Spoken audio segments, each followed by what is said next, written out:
You're with Julian on the Brown Note and a review of Sid and Nancy.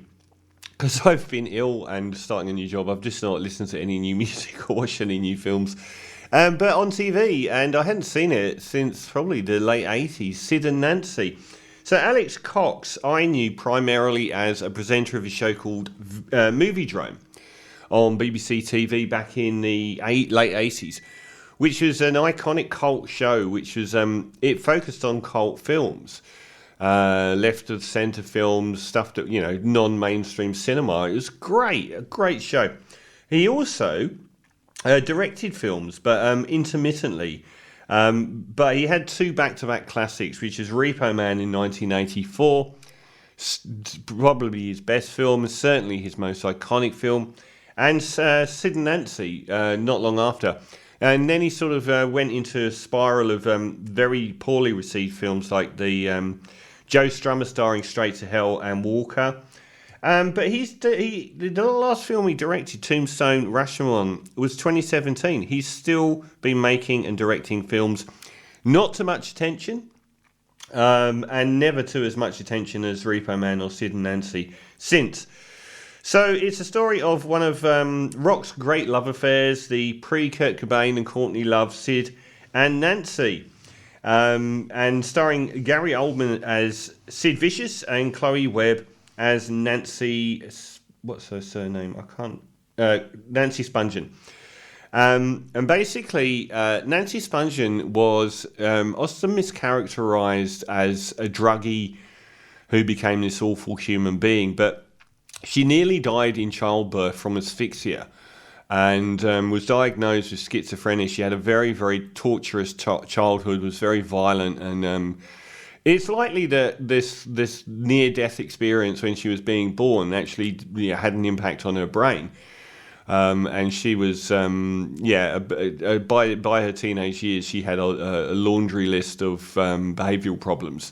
And as well as being diagnosed schizophrenic. Anyway, she fled to the 1970s London to meet and hang out with the burgeoning British punk scene, of which the reigning kings were the Sex Pistols, and hooked up with Sid Vicious, and they had a tormented love affair for 18 months, which resulted in Nancy Spungen being stabbed in the stomach in the hotel room in the iconic Chelsea Hotel, which had been, a bastion of bad behaviour and rock and roll since the days of Andy Warhol's starlets, like Nico and Co. and Jim Morrison of the Doors, and like an endless list of left-of-centre celebrities, avant-garde celebs, and they holed up there for months and got very, very deep into a heroin habit.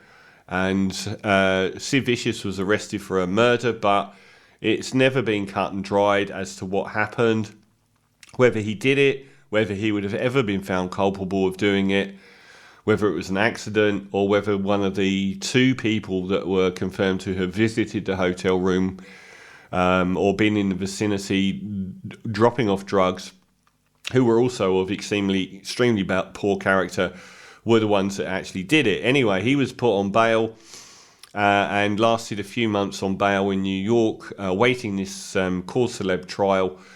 And his mum actually bought him some heroin on his instruction, and it killed him. So he never went to trial, and it's been one of rock's greatest and most Romeo and Juliet love stories. So Alex Cox has given us one of the definitive rock and roll films, and one of the first performances by Gary Oldman, which is a huge thing. So I was fascinated watching this film. The thing that stood out for me the most is how the first half is like a Baz Luhrmann film. I can understand how Johnny Rotten or John Lydon was not happy about this film, because that whole first half where it's all in the Sex Pistols breaking through in London and other figures on the punk scene is cartoonishly Baz Luhrmann.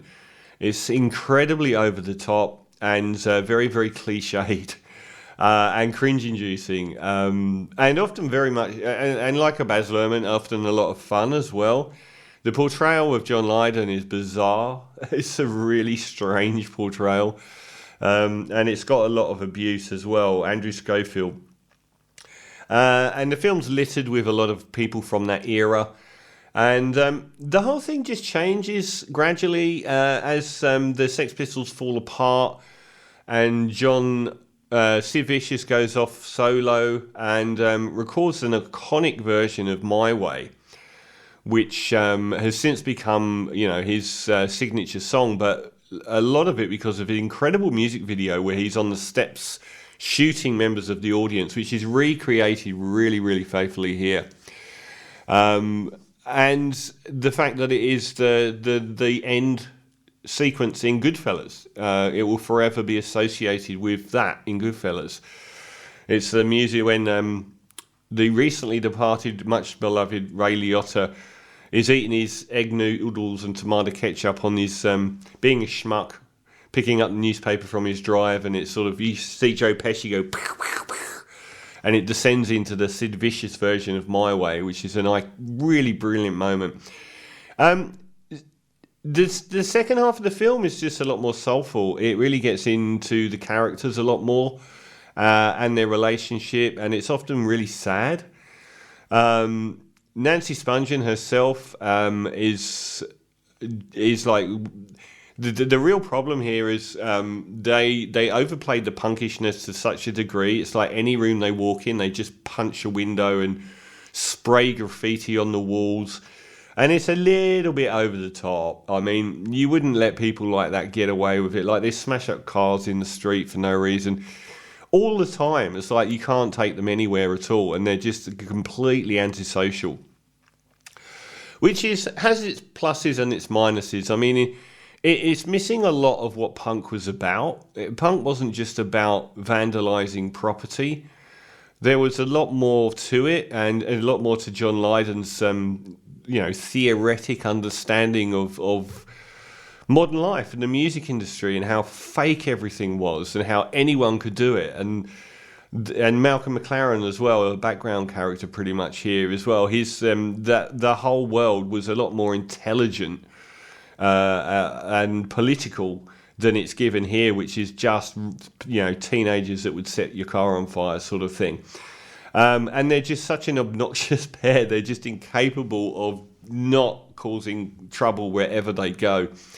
But the second half, it really opens up the characters into being a lot more sort of relatable. She has this whole scene with her parents and the wider family at a dinner table, which is pretty excruciating, but you can see how much of a lost soul she is.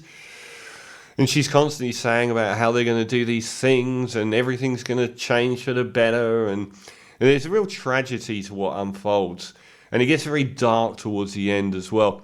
One thing that amazed me the most about this film is I kept noticing once they've moved to New York that the wasteland of New York in 1985 or whenever this was shot, it was in the midst of the worst urban decay it's probably ever been in the modern era.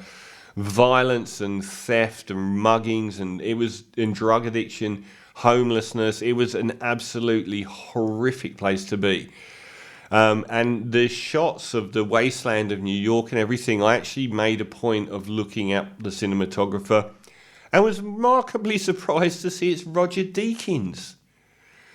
The 6 or 7 time Oscar-nominated, twice Oscar-winning cinematographer Roger Deakins, arguably the greatest cinematographer of the modern era. I was so impressed that was actually him.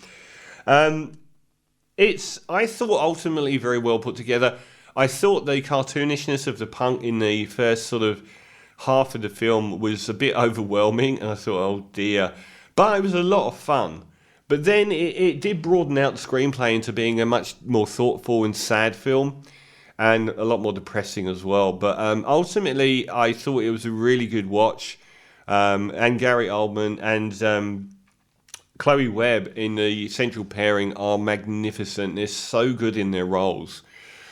And you do end up with sympathy for two of the most obnoxious characters you'll ever see. Even, I think, Gary Oldman is just magnetic in his role. He's often quite quiet, and I wonder if Chloe Webb doesn't steal the film because she's so bursting. She's just, I've known women like her, not to the same extent, but there's so much sadness inside them, and they, the way that she's just so, she can't handle anything. She breaks down at anything. She's so brittle and on the surface, but she's so like subsumed by this inner sadness and this anxiety and depression that she can't shake. I thought the two performances really made this. So Sid and Nancy, as flawed as a Baz Luhrmann film, but a solid 8 out of 10.